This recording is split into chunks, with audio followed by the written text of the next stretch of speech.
Hi, everyone. This is Jason Bierk of Wall Street from Main Street. This is Lee Justo from Risk. And welcome back to another episode of Finance Unspun. This is episode number 17. So, Lee, last week we had another Fed rate hike, 25 basis point rate hike, which was not as much as a lot of people were expecting. There were a lot of people that wanted the Fed to increase another 50 basis points. But the language of the Fed, it's slowing down the rate hikes. They're not cutting the rates anytime soon, at least unless there's another crisis on the horizon, maybe secretly behind the scenes, there's another bank failing or something like that. Then we could potentially see rapid rate cuts instead of rate hikes. But even at these levels, Lee, we're going to start to see a lot of problems in the real economy, but that's divorced from what has happened recently. And we're recording this episode on February 6th, Monday night. We've just seen a tear your face off stock market rally, a bear market rally. Well, it's more of a short covering rally because I was reading the newsletter from the hedge fund newsletter from the guy at Stanfield Capital, just talking about how he was short along with a lot of other smart fundamental analysis a lot of other fundamental analysis hedge fund guys that look for tech stocks with bad fundamentals and bad earnings. And those meme stocks and the bad tech stocks, they've just had a rip your face off rally the last couple of weeks, 70, 80, 90% up on some of these real bad tech stocks. Yeah, and Bed Bath & Beyond had a nice little rally, even though they're going bankrupt. So it's somewhat reminiscent of the GameStop days, isn't it? It actually reminds me of reading about the tech bubble and the tech crash and the bear market suckers rally we also had after the tech wreck from 99 and 2000 and the rally in those stocks in 2001. There's a short rally for some of them, but it took years for many of them to recover. Some of them went out of business. And then at the end, years later, you only had companies that had solid fundamentals and growth later, companies that were actually growing revenues and focusing on business fundamentals rather than website clicks and eyeballs and things like that. So at some point, I think you mentioned Bed Bath & Beyond. I think they said if this offering, this convertible doesn't go very well for them, I think they're trying to raise $4 billion or something like that. If it doesn't go very well for them, they're going to declare bankruptcy soon. But the investors, the traders who are trading this rally didn't seem to care that the company could be bankrupt a month or two later if the offering doesn't go well and the shares are bid up astronomically high. Well, traders are basically in and out of stocks, so they're never really going to look at long-term fundamentals of businesses. They're just looking for momentum, and they're just trying to ride that horse as long as they can. And we just have an enormous short squeeze because of that. But the volatility is really breathtaking. The fundamentals have not improved at all, though. So a lot of these tech companies are still in major financial peril. Even the large cap tech companies, so your Microsofts, your Googles or Alphabets, your Facebook Metas. So these are the ones that are actually making money, that have profits, profit margins, free cash flow. I mean, they're mass firing people. They're preparing for a recession or depression, even though President Biden, who's going to do the State of the Union this week, is talking about how we're not going to have a recession. Okay, sure. But we're living through a recession, and we've been living through a recession for quite some time. This is over 6 months. Anyone on the street knows it. They could say whatever they want on the TV. The pundits can say whatever they want, but people know what their job situation is. They know that they see inflation firsthand when they go to the supermarket and buy stuff or go to the gas pump. I mean, you can't fool people for that long. I mean, well, did you see the stories, Lee, that were coming out saying that people in major cities with a six-figure income, so 100,000, 120,000, 150,000 a year in income, they can barely get by with all the increases in rent and healthcare insurance and gasoline and food and all these extra expenses. And not to mention the cost of to heat your home or maintenance or whatever it is. I mean, everything's through the roof. I want to get back to Bed Bath & Beyond for a second, because I was in the store, it was probably 3 or 4 weeks ago, and my buddy said, hey, yeah, I went to Bed Bath Beyond the other day, and they had like nothing on the shelves. And this is like kind of before I was aware of what was going on. So I went in and I saw the same thing. I was just astounded. I felt like I was in Soviet Russia back, in the day when you'd go into a store and it'd be like, one loaf of bread there for you to buy. I mean, it was a very similar feeling. And I mean, this company is, I thought they already had like a going out of business liquidation. So, I mean, they've been sending out like coupons to everyone in the mail Or if you order on their website or come in, you can get 30-50% off additional. So maybe like over the course of the last 6 months, they've been liquidating a lot of their inventory just to try to raise cash to stave off bankruptcy. Well, it's pretty bad. But you read the stories and they're blaming it on online sales. Like, oh, they didn't get it in time, right? But then you look at the tech cuts you were just talking about. Amazon's laying off 18,000 people. Wayfair, they're almost over 2,000 now, almost 3,000 that they've laid off in the past year. And these are all textbook signs of a recession or depression. I mean, come on, let's be real. I mean, the facts are right there for anyone who just open their eyes. So let's talk about the unemployment rate now. Oh, with the jobs you want to talk about? Well, yes. one more comment about the Fed rate hike. So we may get a few more Fed rate hikes sprinkled in, but the pace is definitely slowing down. We're not seeing, though, the Fed. I think the market jumped the gun with the Fed comments here because we're not going to see rate cuts. We're just seeing a slowing of the pace of rate hikes. So we might see quarter point rate hikes going forward. The problem now is the real economy is going to have to adapt to much higher interest rates. You're going to start to see a lot of bankruptcies from a lot of small businesses, a lot of publicly traded companies with too much debt on the balance sheet because their interest expense or interest payments on the debt, unless they locked in a fixed cost on that debt, their interest payments on the debt are going to be at 7% or higher. And they loaded their balance sheets with debt because it was a Pavlovian response to central bank and Federal Reserve policy the last 15 years before rate hikes. And as I've said on previous shows, and Lee has also agreed with this, the Fed created a bad incentive system for these companies where they kept lowering rates and people were trained to believe that rates would stay low for very long periods of time, a zero interest rate policy environment. So these corporations, these corporate CFOs of these companies just kept borrowing and borrowing and borrowing, borrowing and borrowing and borrowing, layering on more and more debt onto their balance sheet. Some of them did not lock in fixed interest rates on that debt. And so now at a higher interest rate in a rate hiking cycle with the Fed and other central banks, you start to see bankruptcy scenarios. And yeah, gold's in a correction right now, but as long as we start seeing more and more bankruptcies, I mean, this is going to be good for gold historically from a financial history perspective, as physical gold has a lot less counterparty risk.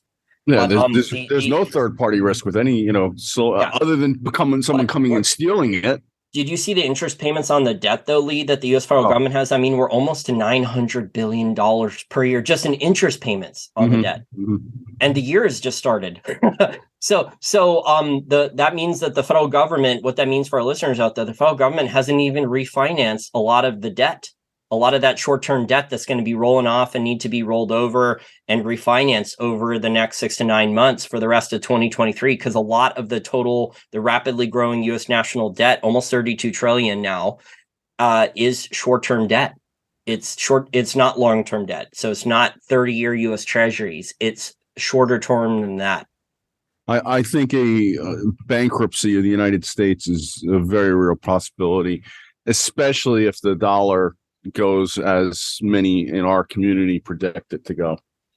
Well, all these fiat currencies, I mean, like on a relative basis, the US still looks better than emerging markets. It still looks better than the European Union with the energy problems in Japan. So on a relative basis, the dollar is relatively strong versus other garbage fiat currencies. All these fiat currencies are garbage, to be really honest. The dollar index, I think, is back around 103 again. So we're having a little rally. In the dollar index, it may have bottomed.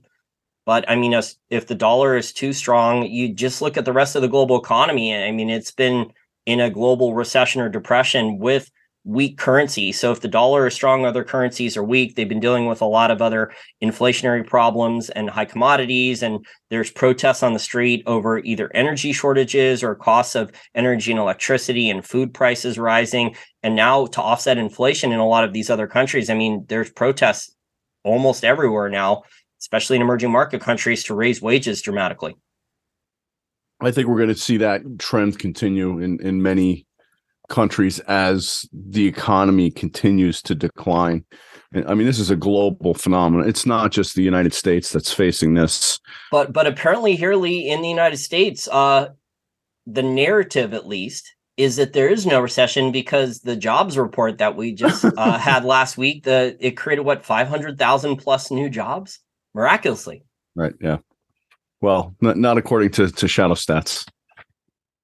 So let's talk about the real unemployment. I mean, we were talking just a few moments ago about layoffs at Amazon, but there's layoffs at Coinbase, 12,000 at Google, almost 4,000 at IBM, 10,000 at Microsoft, PayPal, 2,000, Salesforce.com, which is an interesting company because so many companies use Salesforce, in their business development departments, 8,000 layoffs.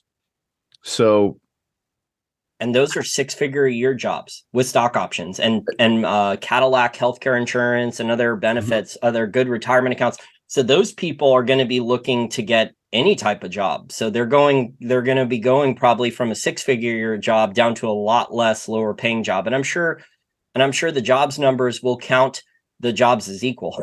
So they'll count, what I mean is they'll count that 6-figure job. If someone goes and gets 2 lower paying jobs, 2 minimum wage jobs or part-time gig economy jobs, say as an Uber driver, and also like doing delivery or food delivery or something else like that, they'll count those as 2 jobs. Yeah, no doubt. But meanwhile, if you talk to the people in the street, I mean, they lost like enormous amount of their income and their standard of living is falling and their cost of living is rising. Mm-hmm, mm-hmm. And it's rising dramatically. It's not even small. I mean, I mentioned to you last week, I eat steel cut oats in the morning, and I just reordered them. I order them in bulk because I figured, inflation. So last time I ordered them was in September. So I had enough to carry me from September, and the price from September pretty much doubled.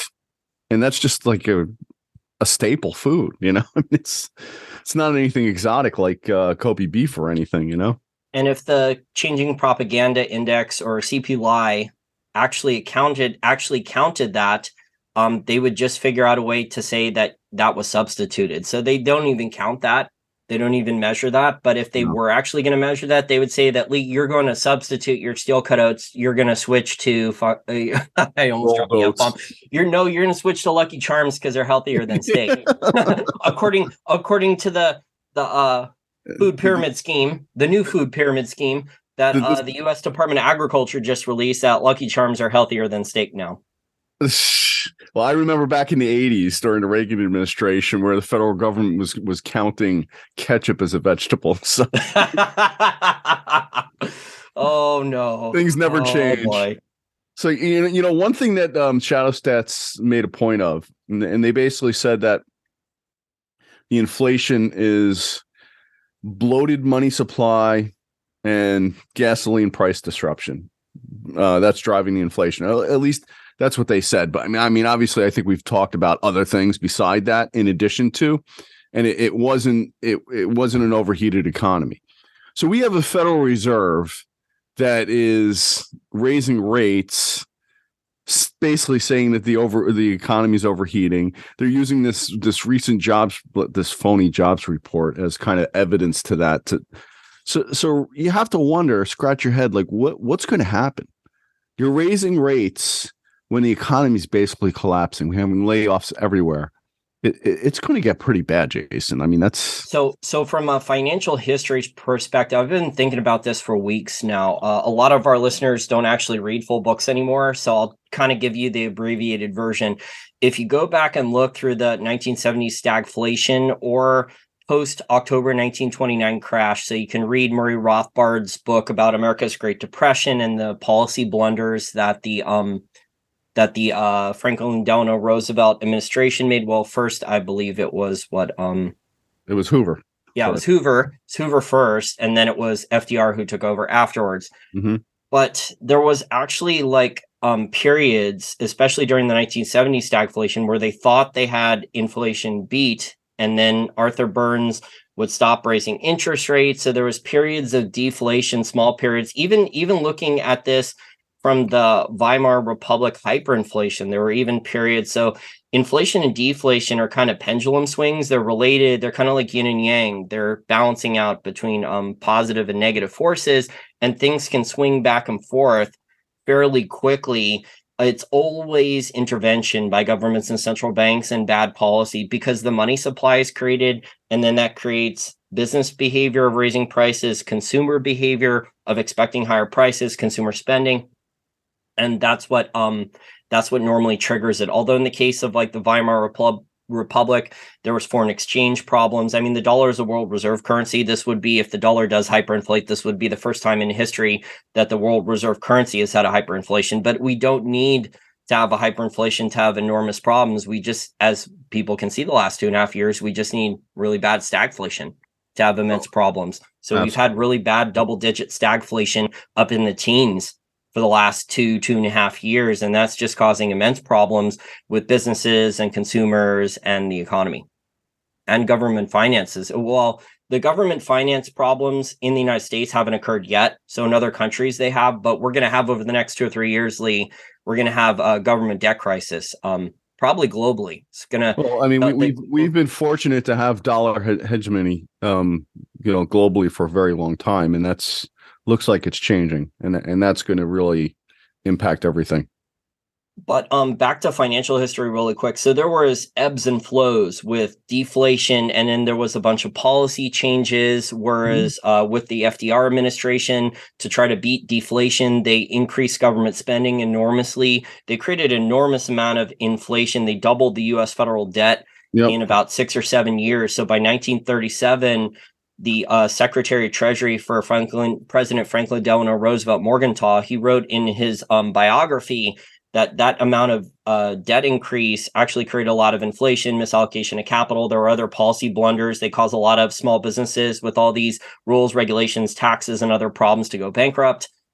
And with higher interest rates, I mean, that's what we're going to see going forward. So you're going to see a lot of businesses have financing issues because there's not all this cheap capital available. If you're a Silicon Valley company and you invented your own accounting metrics and all you were doing was just growing revenue while you sold shares to pension funds and other suckers, that capital, if it's available at all, it's available at penalty rates. But for a lot of these companies, it's not available. So you're going to see the Silicon Valley companies that have no profits or earnings or free cash flow, no profit margins, because all they were doing was inventing their own accounting metrics. The Securities and Exchange Commission was allowing them accounting fraud. They're going to either have to sell the company to assets for pennies on the dollar, or they're going to go bankrupt soon. Well, just a little further on the FDR administration, they were basically following a Keynesian theory of government spending, and under Franklin's administration, they launched all sorts of infrastructure. It was misallocated. Yeah, they increased the U.S. government debt enormously. They did create a lot of inflation, but by 1937, the rally and the inflation, it topped out and created problems. So there were enormous problems in the economy. The real economy was even more screwed up with all these rules, regulations, subsidies. A lot of small businesses ended up going bankrupt by then. And then in the 1970s stagflation, you had where inflation was bad. You had the Fed chairman Burns did try to raise interest rates. He didn't do it at the level that Volcker did, where Volcker created a mutiny on Wall Street and Wall Street hated him to try to save the dollar. But Burns was raising interest rates similar to Alan Greenspan in the past. So he was raising rates and he did break things. And then he took his foot off the gas pedal on the interest rate increases. And so that created brief periods of deflation in the 1970s. So there was stagflation where inflation actually decreased and people thought, oh, we're heading into a deflationary period. They beat inflation. And then within 12 or 18 months later, then you had inflation pick back up again. Because as we're seeing similar to now, the price levels are just higher. Consumer behavior, consumer expectations of higher prices for certain things are higher. Consumer spending behavior patterns have changed. If you're a small business owner, you're allocating capital differently. You may want to stockpile certain goods like plastics. I mean, we're just seeing all the headlines from the last couple of months. Look at the cost for plastic bottle increases, whether you're Arizona Bottling Company or these others, they're charging way more money for certain plastic items. I just ordered 100 plastic cups, the solo plastic cups from Walmart, and I think they were $10. Wow. 8 months ago, and I think they're up to 16 now for the same. So are you having a frat party, man? Red Solo cups? No, actually, I put like vitamin C tabs and crushed beet powder in there. I'm just joking around. So I think you bring up a really important point, though. Going back to FDR, he started the Public Works Administration back, it was part of the New Deal, and the reason why this is important because we're going to see a very similar pattern play out. And if you speak with any Keynesian-based economists, which is basically everyone who runs the Fed and all the world central banks, they believe that the New Deal is what got us out of the Great Depression. So I think it's pretty reasonable to assume that if we start seeing the economy falter more and more, we're going to see the same kind of stupid programs come out of world governments, putting people back to work in these. Well, isn't that what AOC and Bernie Sanders and some of the other people in the squad, the whole Green New Deal? It's a Green New Deal, right? Yep. And that's all driven by who. So, now one interesting thing that kind of ties. We're going to talk about Citadel, right? Now, Citadel was kind of involved in the whole GameStop thing, if you remember, right? Well, actually, with the tech stocks first, I wanted to talk about like how in the past, decades ago, with the behavior that some of these tech CEOs are getting away with, the Securities and Exchange Commission would have busted these guys. No doubt about it. But now you have this case with the CEO of Now, Sales Now, and he goes on CNBC and he talks up the company. ServiceNow. I don't know whether they cloud computing or software. It doesn't matter what business they're in. He's going on CNBC, 10 days ago or something like that. He's talking up the stock, saying good things, saying they're not being affected by any type of recession, doesn't see any problem with the numbers. It's just straight up lies and spin and propaganda goes. And then you look at his the filings, his corporate filings for stock sales, and he sold about 90% of his shares. So his name's Bill McDermott, and he cashed out of almost 54,000 shares worth nearly $25 million at the time of the transaction. Completely insider trading. Not even, it's worse than that. This is straight up pump and dump. He straight up used CNBC as straight up pump and dump because I mean, he got access to business television, goes on, tricks the algorithms, tricks the retail investor, and then unloads the shares into the stock market rally, and then saves himself millions of dollars. You have to wonder, is he going to go to jail over this, or will it just be completely ignored and he'll fall out of the news cycle?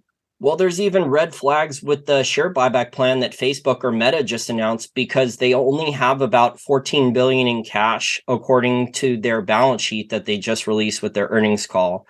And then they're only making on an annualized basis about $18 billion per year, roughly, in free cash flow. And that was in 2022, kind of before the recession really started to ramp up. So they have $18 billion in free cash flow, and they just announced a share buyback plan for more than 2 times their annualized free cash flow, $40 billion share buyback plan. So I don't know where they're going to get the cash for that $40 billion if they don't have that much cash on their balance sheet, and that's more than 2 times their annualized free cash flow. But they announced the share buyback plan anyway. Hey, they'll do what they can to get away with what they can, if they can get away with it, Well, it sounds like Zuckerberg wanted the stock to rally so he could unload more shares, maybe to go buy more real estate or something else. He's got to go hang out with Bill McDermott. Got to spend their money. Bill McDermott's too poor to hang out with Zuckerberg. Yeah, probably. Yeah, Zuckerberg's probably hanging out with like Warren Buffett and Bill Gates and those guys. Yeah, no doubt. So now on Citadel, let's talk about them if you don't mind. So for our listeners who are not, we should just give a brief summary of what they are. So they're they're the largest high frequency trading algorithm company. So they've been for years, they've been scalping with advanced technology milliseconds, right? So they put these servers right next to the exchanges. They invested, I think, billions of dollars in these, advanced cables, super advanced technology. I mean, now the amount of capital they have to spend to gain any type of speed or technology advantage versus other high frequency trading algorithm firms is enormously high. The CapEx bills and the costs are just enormously high. So they've been in business doing this for a long time. But they had, I think, in 2022, they made $16 billion in profits. Yeah, it is the largest on record for any hedge fund. Well, yeah, they made way more in profits than Bridgewater Ray Dalio's hedge fund, and it was leaps and bounds higher. If you look at a comparison chart, there's these comparison charts all over Twitter and all over financial Twitter and elsewhere all over the internet financial. So Citadel made the most by far. of any of the major financial institutions for trading profits. But it looks like a lot of it was scalping, front running the data that Robinhood app was selling. So if you're a retail trader trading on Robinhood app, you're the product. So you're trading commission free. Well, they're reselling Robinhood app. People are reselling all of your trading data to Citadel and other firms so they can front run you and then sell you the shares that you just bought and make pennies each time. So now Citadel has been fined by numerous governments throughout the world. Recently, it was South Korea. Back in 2015, they were fined 97 million from China. Aren't they banned now from China? So they were for 5 years. So that was in 2015. So I don't know if that's over with now. And then in 2017, they paid 22 million for misleading clients about pricing trades, and basically getting back to their algorithmic trading. They were filling orders for their clients, but not at the best market price. They were filling them internally in some situations using this algorithm, and they have publicly stated they've stopped using these particular algorithm programs that were causing that. But they also run these dark pools where large institutions are trading large blocks of shares between each other, and it's not hitting the NASDAQ or other publicly available trades. And the reason they set these dark pools up is because these large institutions, when they move a large block of shares, it's going to move the market against them. So, this is kind of a way to get around that. And wasn't there a bunch of near flash crashes, over the last couple weeks? So we didn't record another Finance Unspun episode over the last few weeks, but there was a lot of instances where the stock market almost had flash crashes again before we had this big short covering and bear market rally in the last 10 or so days. But prior to that, there was actually a lot of flash crashes where the market almost crashed. And there was a lot of people talking about how there were potential failures of maybe some of the naked shorting, some of these algorithmic traders from either Citadel or BlackRock, from speaking to some of the traders. But there's actually, Lee, some really interesting stuff coming out from the SEC filings from Citadel. They actually have on their balance sheet, it's been reported with the footnotes, about 65 billion in liability. So yeah, they have a lot of profits, but they also have another 65 billion in hidden liabilities on their balance sheet. And in the footnotes, it says the majority of those liabilities are actually non-delivered securities. So that sounds a lot very familiar to the naked shorting and the failure to deliver type of creating counterfeit shares for shorting that a lot of these Wall Street firms were doing for many, many years. There's actually a documentary on this that Patrick Byrne, the former CEO and chairman of the board of Overstock.com, he made about a decade ago. I interviewed him about it. It's in the archives. He doesn't like talking about publicly anymore because he got in so many lawsuits and fights with hedge fund managers like Stevie Cohen and others that tried to ruin him, that were attacking the Overstock stock for so many years. But basically that explains how the concept of what these firms were doing with like naked shorting and creating counterfeit shares and failure to deliver. It was a loophole in the plumbing system for shares for Wall Street that a lot of these hedge funds and traders and investment banks had figured out how to make extra profits shorting shares. It would be very interesting, a world-changing event if we actually audited these big firms like Citadel and BlackRock along with the Federal Reserve, wouldn't it? In a nice, honest, transparent world where rule of law and laws are actually honest. But I mean, like, look, we have plenty of good laws on the books. They're just not being enforced at all for large companies, or they're selectively enforced. So if you're a little guy, you get tiny screwed. Little guy, no doubt about it. And the Securities and Exchange Commission knows you can't afford a good lawyer, they're going to go after you. Well, let's touch a little bit on BlackRock because it ties into this whole thing. BlackRock and Vanguard own, like, I think 90%. They control over 90% of the media. BlackRock itself has 18% of Fox, 16% of CBS, 13% of Comcast, and 12% of Disney. So these media companies just are not going to report on stuff. Well, also, Big Pharma advertises on all the mainstream on all the mainstream media news. They advertise on Fox News. They advertise on CNN. I think they spend around roughly 75% of all the paid advertising budget. So Big Pharma is spending enormously to control the narrative and the messaging on all these quote unquote, I'm using air quotes here, news channels, whether they're cable or mainstream media news. So yeah, you have the financial firms like BlackRock and the large Wall Street banks, and then you have big pharma controlling. So this is why you're not I'm getting. pretty sure that BlackRock and Vanguard are big owners of pharma as well. No surprise there. I mean, it's all interconnected. Absolutely. So BlackRock has a market cap of 120 billion right now, and they have 10 trillion in assets under management. I mean, that's an astounding number. And Larry Fink, he's on the Council of Foreign Relations. He's also, I think he's a board member of the World Economic Forum. So he's pretty heavily involved in all the stuff that's going on in the world. And he also gets private conference calls with Jerome Powell that actually show up on the public Fed calendar. So he's getting these inside information calls with Jerome Powell and other people at the Federal Reserve Bank. And so if he wants a policy change, so if he wants Powell to stop with the rate hikes, or he wants an extra bailout facility, then he can get it. I mean, BlackRock was getting basically zero interest loans on real estate from 2008 to 2012. They were able to. Oh boy, they sure were taking advantage of that, weren't they? Oh, they were buying up entire streets of houses in Nevada, Arizona, California, many other cities and states.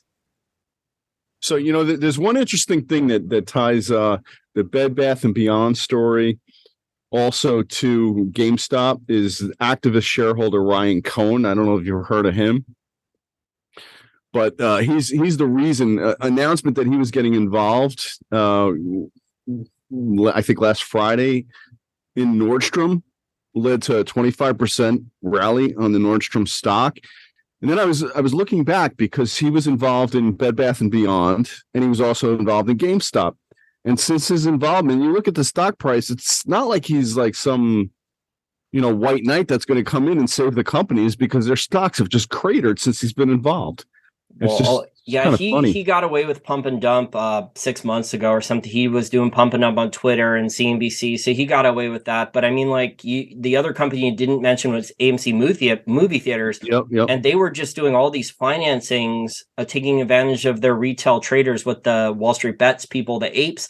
And so they raised so much extra capital, AMC, that they went and bought a gold mine that no one had been able to successfully run for decades. And then they were doing, I think they had raised over $1 billion for strategic acquisitions. And they're basically set up some type of slush fund that was going to do a combination of hedge fund and private equity stuff that had nothing to do with the movie theater business, because it looked like the CEO who was running it decided that it wasn't smart to invest any capital into the movie theater business. And even though a movie theater company, or the CEO of a movie theater company, has no idea how to run a gold mine, especially a gold mine as troublesome as the one in Nevada that they bought, which I was speaking to geologists and I was speaking to people who have run gold mines before, were telling me that thing was a nightmare, and it's been known for decades that thing is a nightmare, and they bought it anyway. Well, I can't imagine that movie theaters is a great business right now. I mean, I know several local movie theaters where I am have closed over the past, couple of years. So it's a dying business, unfortunately. And I love movies. It's like one of my favorite things to do is go see a good movie. But, Hollywood's been putting out crap. So. But under the AMC brand, though, they raised over $1 billion from the Wall Street Bets retail traders, and then they went and they bought a bunch of different things that had nothing to do with movies. It sounds to me like the retail investor was just taking advantage of, and then creative financing, and then the CEO's doing a bunch of shady business deals on the side where he's selling out or doing corporate side deals. And again, the regulators, there's tons of laws on the books against this. It's just no one's going to prison. So the laws are being selectively enforced. Well, I think the theme of tonight's show is retail investors being led astray and being abused and manipulated. Well, they're closing the ones who are short, the retail traders who are short. I was getting messages from retail traders saying how easy it was to short stocks 2 to 4 weeks ago, telling me if I wasn't short, I was an idiot or a moron, and telling me how easy it was to short. Well, okay. I will say that I had interviewed Titus about a month ago, and in that interview, I said, "Hey, I'm expecting a rally for like the next few weeks to a month or so." and there's no way you would have caught me short then. Now I'm like, I'm getting a little bearish on things. I actually, I would not want to be long anything right now. So it's going to be interesting to see what plays out over the next few weeks. But things are certainly getting interesting, Jason.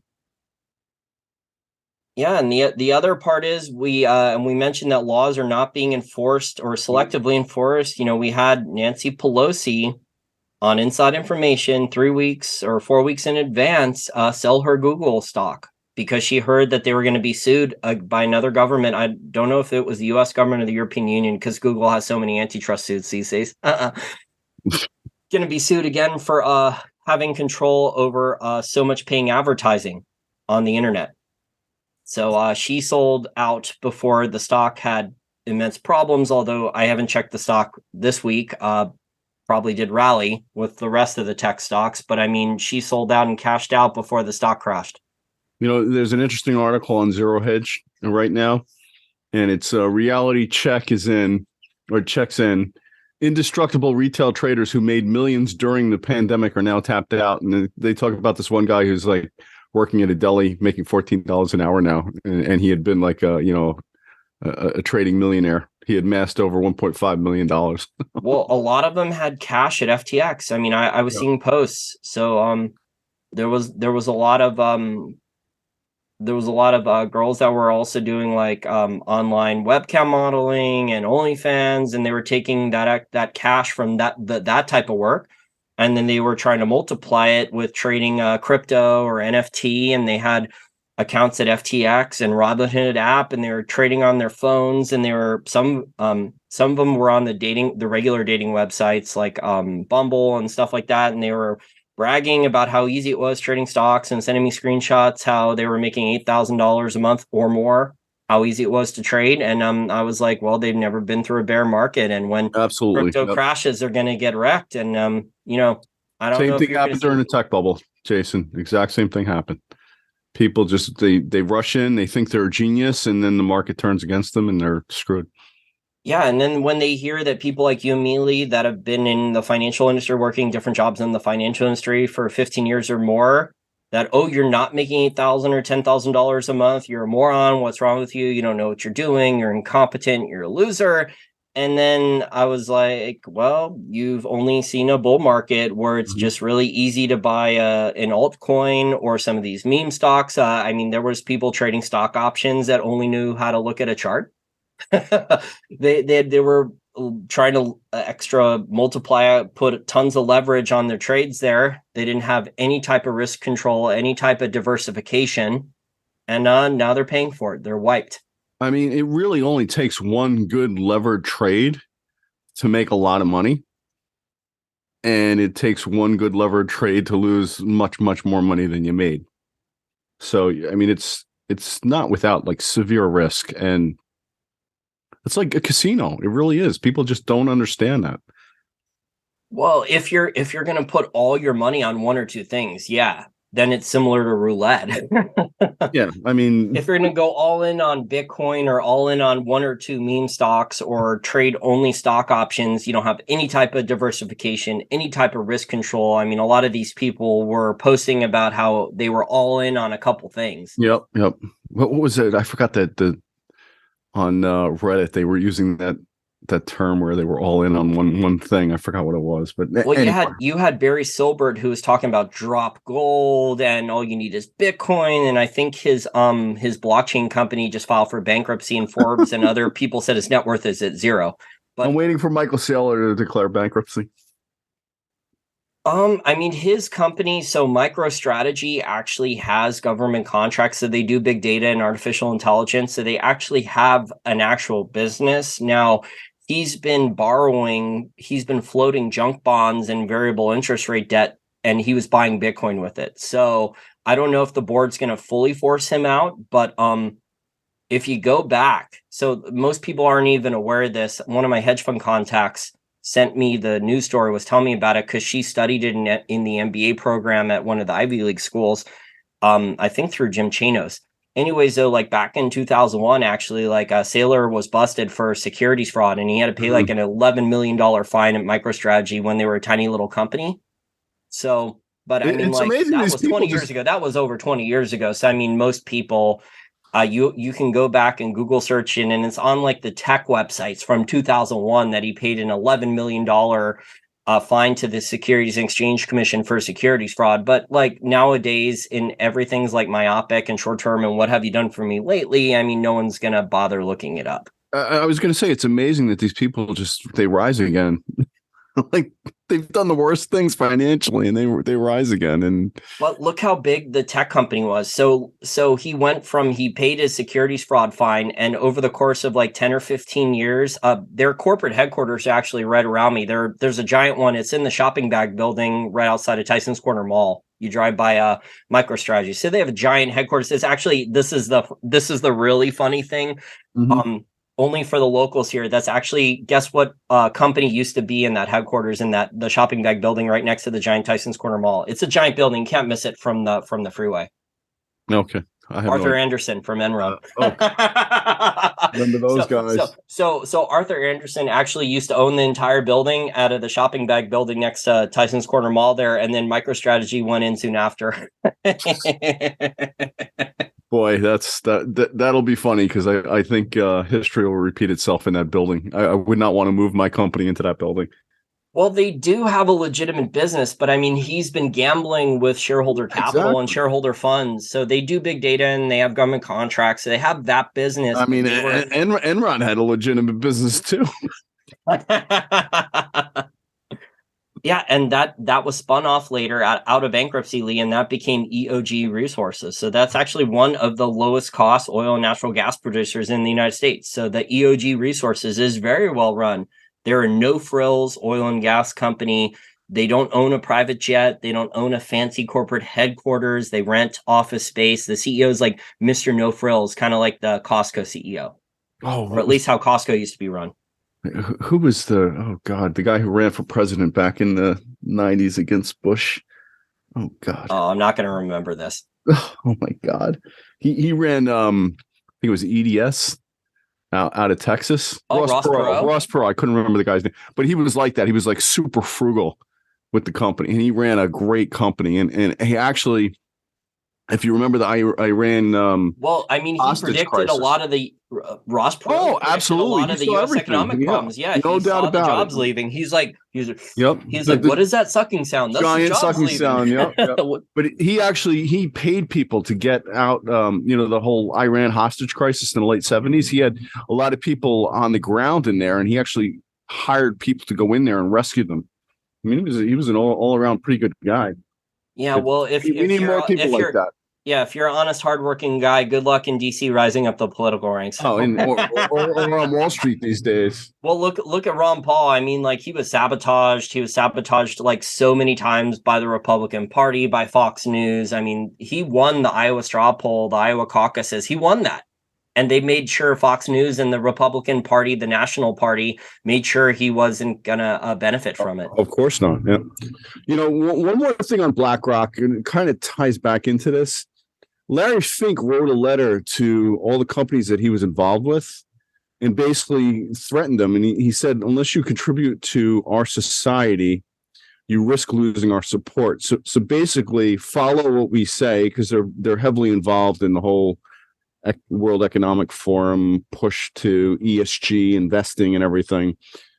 So basically all these CEOs that have taken money through BlackRock or invested in, they kind of have to follow it or get spanked by Larry and lose their financing. That's a pretty threatening, demonizing kind of thing, It's the Chinese Communist Party Orwellian. Exactly. Absolutely. No doubt about it. So, and this takes us back to Ryan Cohen. I mean, this activist investor. It used to be that you would invest in a company based on the management and, what they were doing, what their background was. I mean, if this guy got away with pump and dump and he made an extra $20 to $50 million in 6 weeks, right. I think that was his last pump and dump.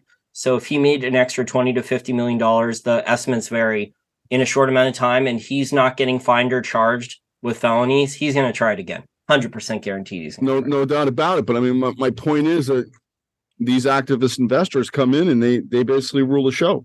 BlackRock's a perfect example of that.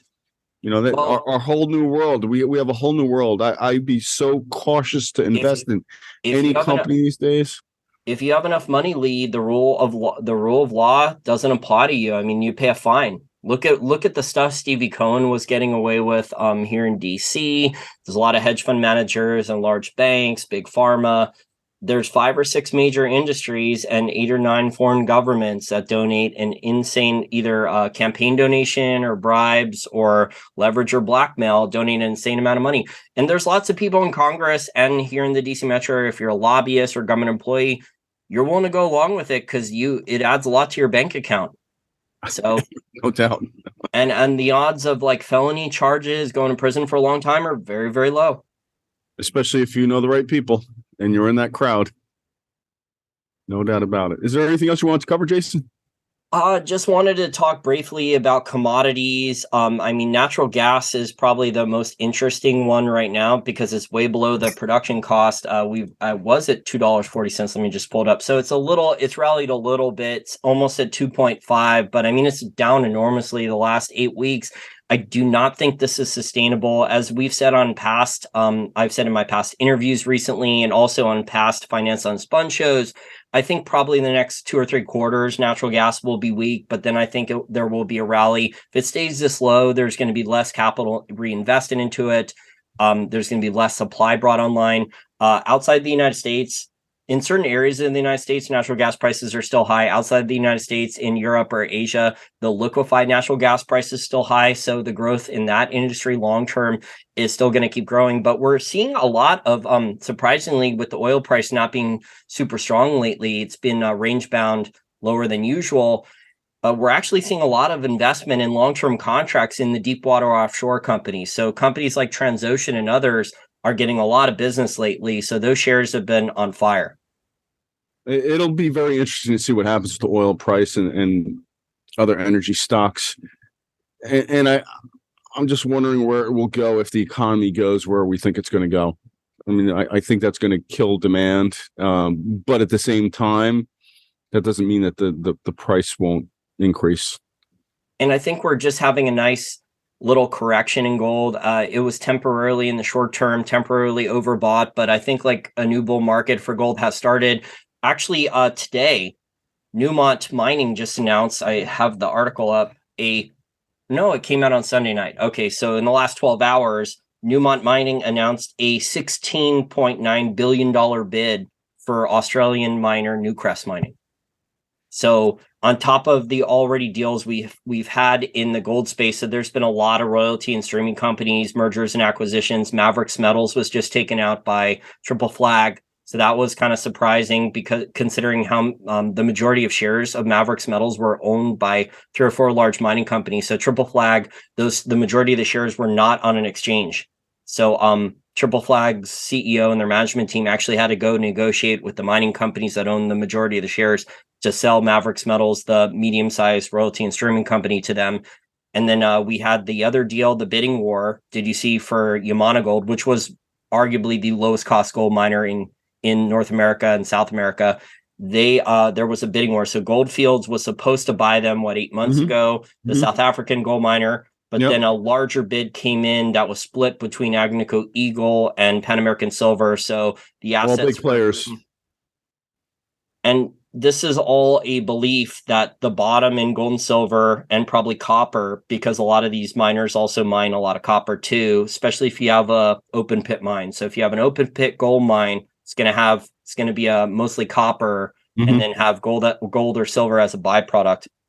These are low grade mines that use a lot of diesel, but just like a bidding war then for Yamana Gold, because their assets, they had like the best lowest cost mine in Canada, Canadian Malartic.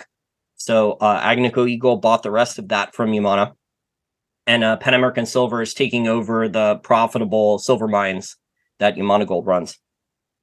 It's definitely an interesting space, and the volatility recently has been pretty crazy, hasn't it? Yeah, but energy prices, though, are starting to trend down. So even though gold and silver prices are off a little bit, this will help with profit margins. But you have to look, though, to see where these mines are operating and if labor costs are going up. Because as I said, like 25 minutes ago, that in a lot of these countries, there's such bad inflation in emerging markets that there's literally protests in the street over food, energy prices, electricity prices, or shortages still. If their currency is a lot weaker against the dollar, there's inflation in those emerging market domestic economies. And then to offset that, you have protests in the street. They want higher wages, substantially higher wages, not 5% increases like you're seeing from some of the companies here in the United States where, oh, we raise wages 5% or 6% or something. No, they want wages raised like 10, 15, 20% hikes in emerging markets to offset the massive amount of inflation that they have.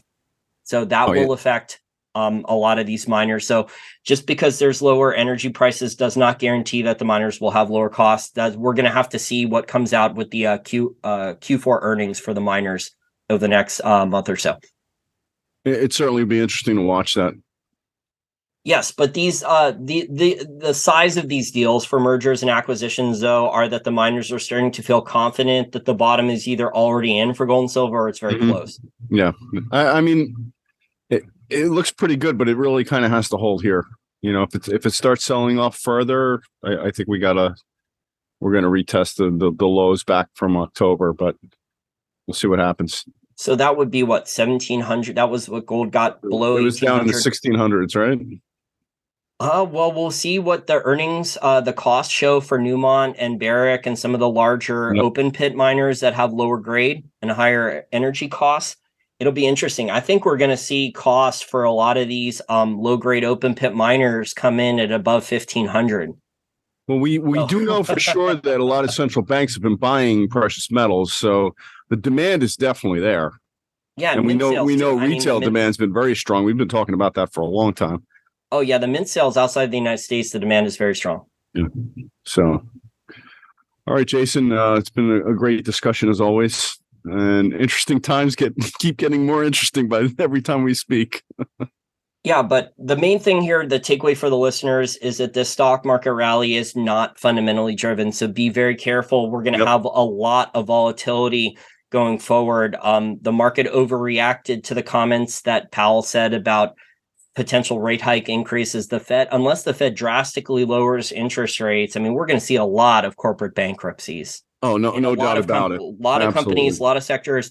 And historically, these companies going bankrupt is very good for gold demand because physical gold, physical silver, counterparty risk is very low when you're starting to see bankruptcies from a lot of companies in a lot of sectors. So whether you're looking at the deflationary period, so post-October 1929 crash, before FDR started spending massively to try to inflate our way out of deflation, and I said inflate our way. I mean, inflate the U.S.'s way out of deflation with the government economic data.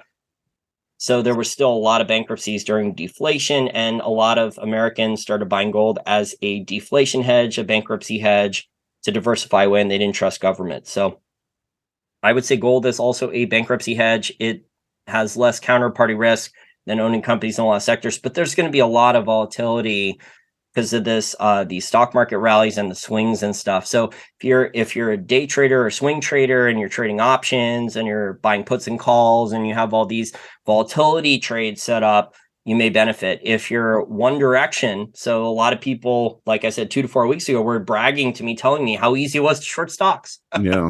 And I have to say, shorting stocks is probably the most difficult thing you can do. And it's definitely one of the most dangerous things.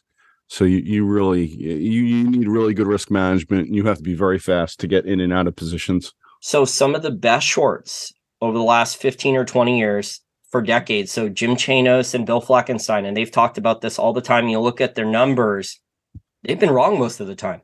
Absolutely. They've had tons of losing trades. And Jason, I will tell you, I lost a lot of money on the short side through my career, a lot. So it's a difficult thing to do, and I would not recommend it for anyone. And Jim Chanos has a team of investigators going through publicly traded data. I mean, he was short a lot of those Chinese frauds with the shell companies that didn't own assets, the reverse mergers. His timing was off on some of them.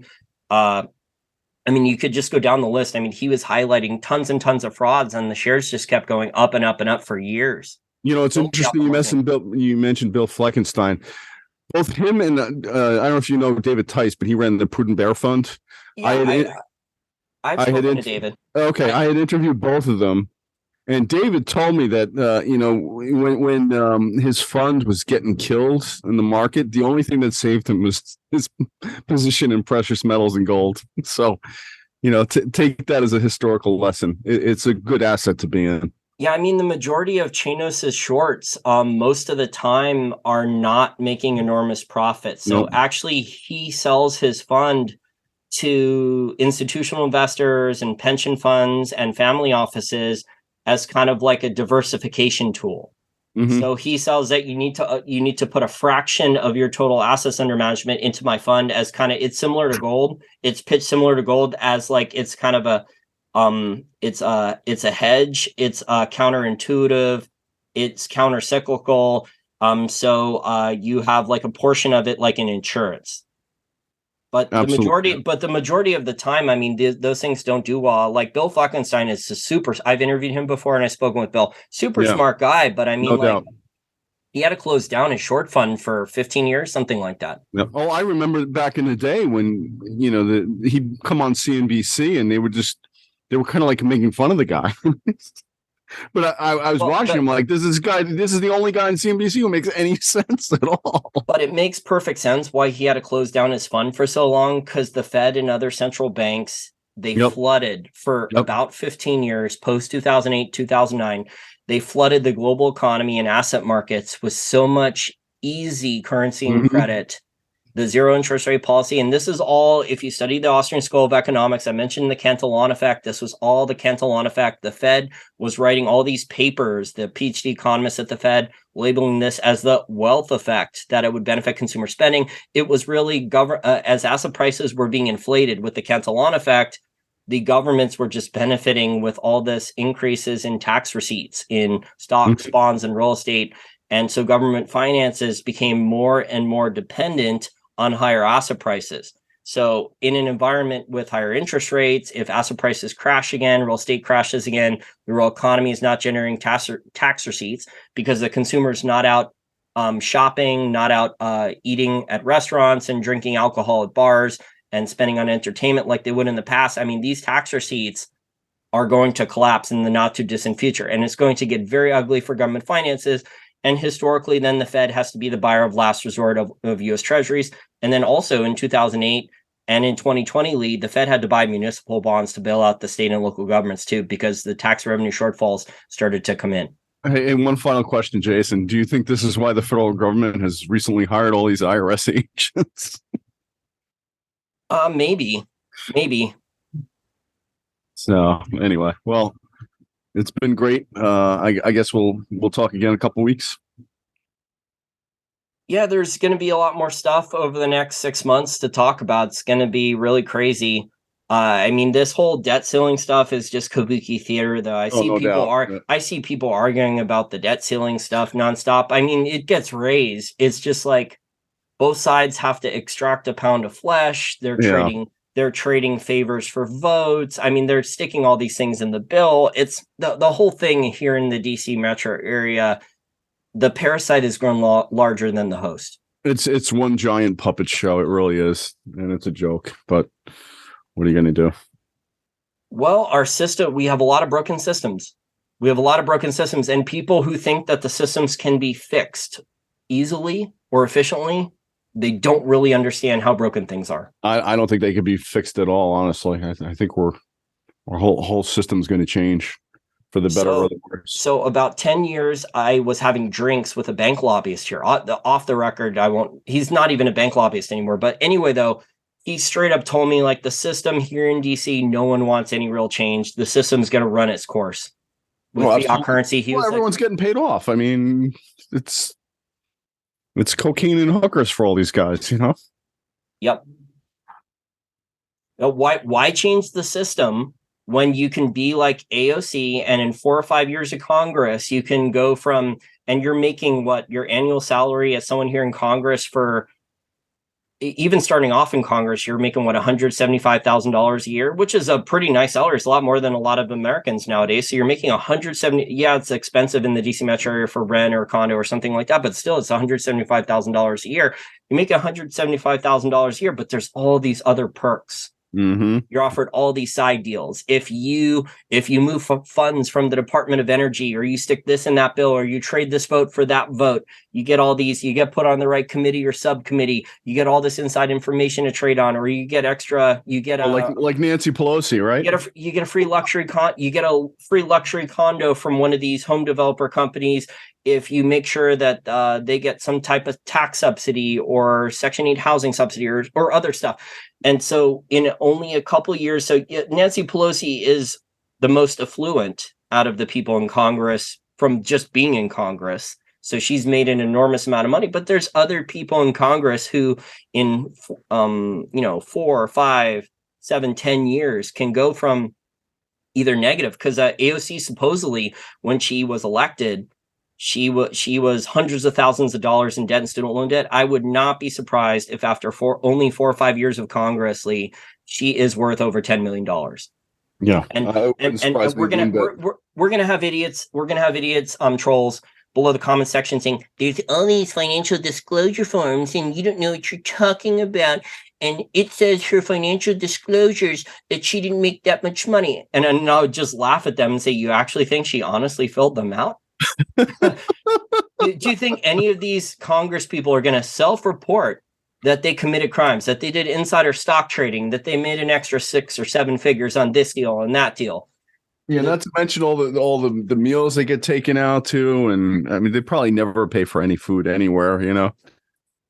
Well, if they have a family or friend that's on a board of directors at a green energy company or some other type, they don't have to disclose that because it wasn't their benefit. It was a family or friend, or there was a couple shell companies set up to hide the family's involvement in something. Very good point. Very good point, Jason. So this is how they get around, because I hear this all the time from people that they would have to report this in the financial disclosure. Congress would have to report this in the financial disclosure. It's just like the Josh Hawley guy saying that we're going to pass this insider trading bill from Congress. Even if that bill does get passed, it'll either be toothless or there'll be tons of legal loopholes for them to navigate it through. Absolutely. Yep. So there will be ways around it. This is just how things work in DC. Those financial disclosure forms, I would be shocked if there's any people, Republicans or Democrats, that are actually honest with any of those here in DC. I would be shocked myself. All right, Jason, have a great night. Thanks everyone for joining us today.